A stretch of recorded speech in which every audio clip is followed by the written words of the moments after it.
Hello students, after we have completed the previous video we have completed about the first four contents of our part 1 of the chapter.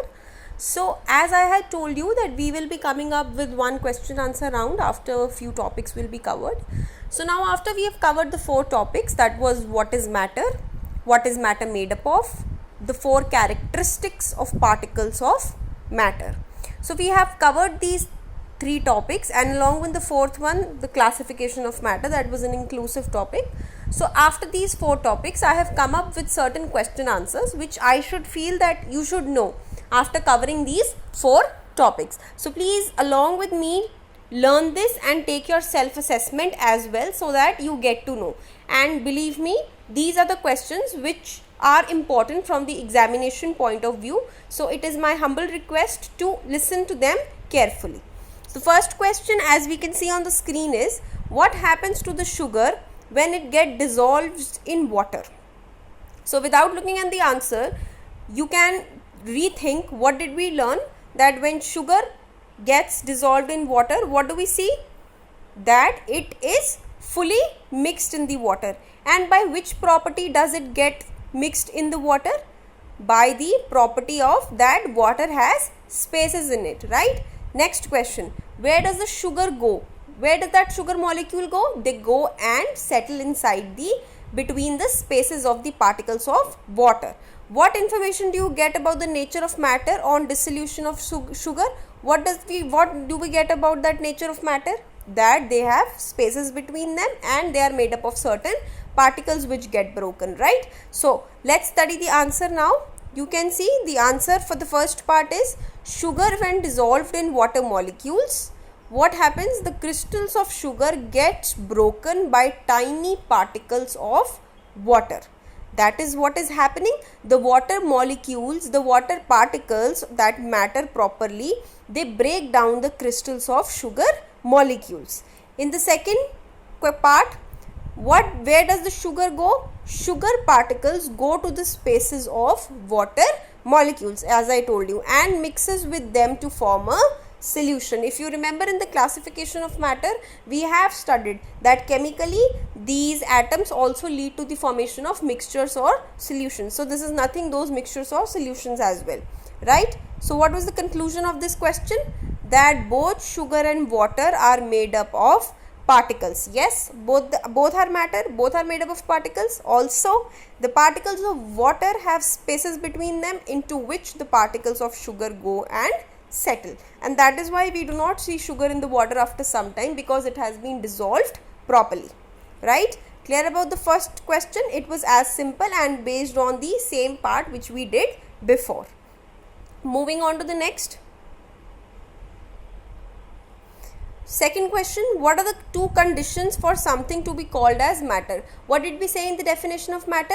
That matter is something that has mass and that is occupying space. So these are the two conditions for which any particular thing can be called as matter.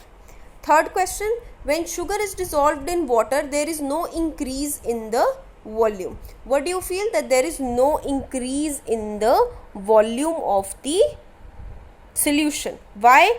Because the particles of water that have spaces between them, they accommodate the sugar particles which are constantly moving. Obviously this is only happening, right? These water molecules, it has spaces between them into which the sugar goes and gets dissolved, and that is why we do not see any increase in the volume of the solution, because the increase occurs then when it is not mixed, when there is already something in the beaker and you add on something and it gets settled in it. एक के ऊपर एक जब कोई चीज़ deposit होती जाती है, then we find an increase in the volume. But if something, कोई ऐसी चीज़ है जो दूसरी में जाके डिजोल्व हो रही है, leaving no space in it, that is what we do not see any increase in volume, क्योंकि वो उसके अंदर प्रॉपरली मिक्स हो चुकी है, right? So this is how this question is based on. Moving on to the next, fourth question. Even 2 or 3 crystals of KMnO4 can impart color to the beaker filled with water. Interpret the property of the matter. Now we have already done this. What is that KMnO4 experiment? That is because those particles are very small in size. They go and impart color to the every water molecule. That is what is happening, no, that KMnO4 particles, they are going and dissolving in the water spaces, and though as they are having very little size and a property of spreading the color, therefore they go and spread the purple color to whole water. So this is its property, that they are extremely smaller in size and can impart proper color to the beaker. Fifth question, when an incense stick is lighted in the room, the smell spreads so quickly. Why does that spread smell of incense stick, which we call agarbatti, how does it spread? I have told you that whenever any particle of matter is provoked by heat, that heat increases the temperature से what increases? Kinetic energy से क्या increase होता है? उन particles की speed, they start moving very fast and finally they spread very quickly in the whole room. So this is what is happening, that incense stick जब उसको हमने जलाया, heat से the temperature has increased temperature has led to increase in energy of the particles. When you get more energy, you start moving faster, and that is what has happened with the particles, and therefore they spread quickly into the whole area, right? Moving on to the next question, number 6. A piece of chalk can be broken by hammering, but an iron nail cannot be broken by an intense force. Why? We have already studied that a chalk being a solid, an iron nail also being a solid, have differences in their force of attraction. The ones which we have studied in the fourth property of particle of matter, that in solids, these are, for example, two particles which are very tightly packed, so you do not see any space between them, right? So in the iron molecules, this force of attraction is very strong. Very strong means very strong. See, this dark line which I am drawing, this indicates that the force of attraction in iron nail is very strong, whereas the force of attraction in chalk is a comparatively less.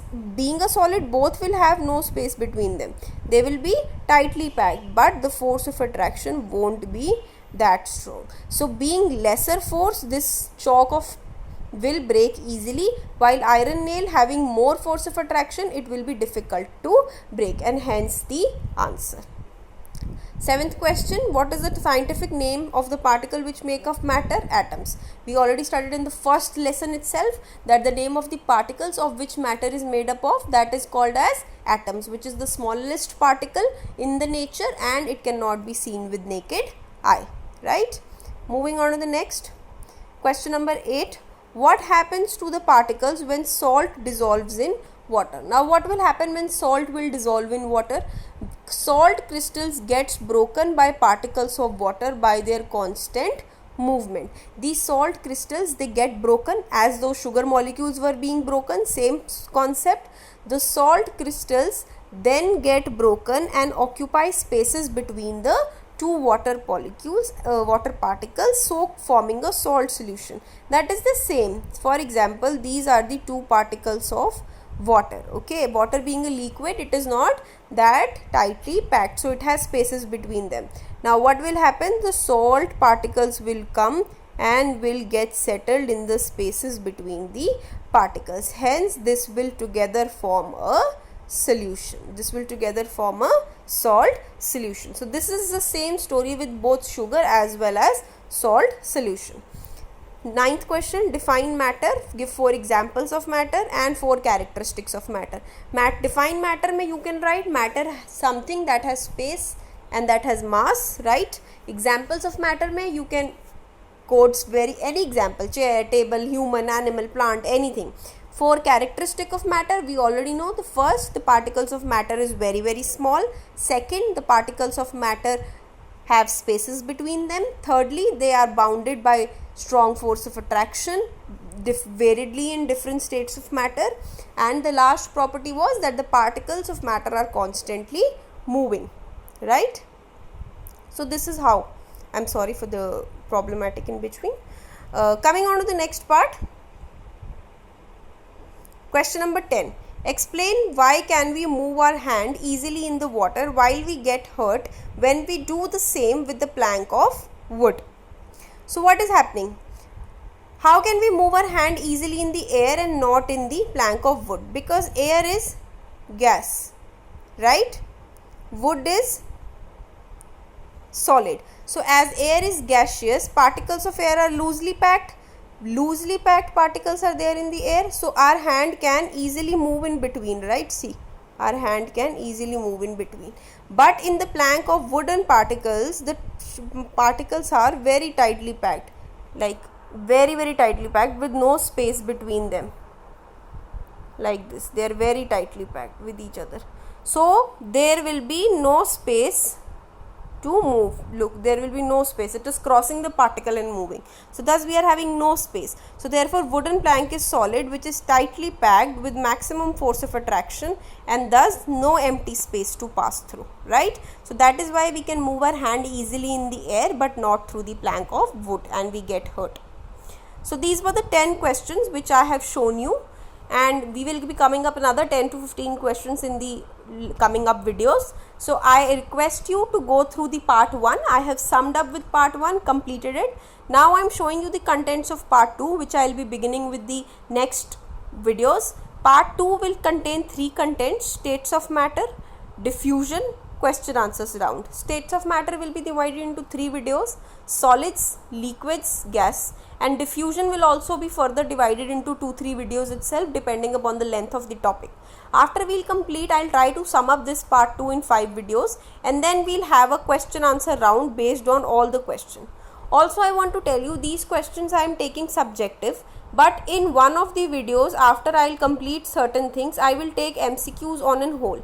Once I'll complete the chapter, there will be 1 total videos on MCQs. I am not taking MCQs in between because it is difficult that way to sort them out and get up to you. So once we'll complete the whole chapter, you will get a revision of every concept, and then we will do the MCQs on a whole. So from the next video, I will start states of matter, and summary of part 1 and part chapter 2 will combine MCQ round will be taken up later, right after I'll finish up with part 2. So if any confusion, please let me know through the comment box. If any answer you want to know, please let me know. Thank you very much.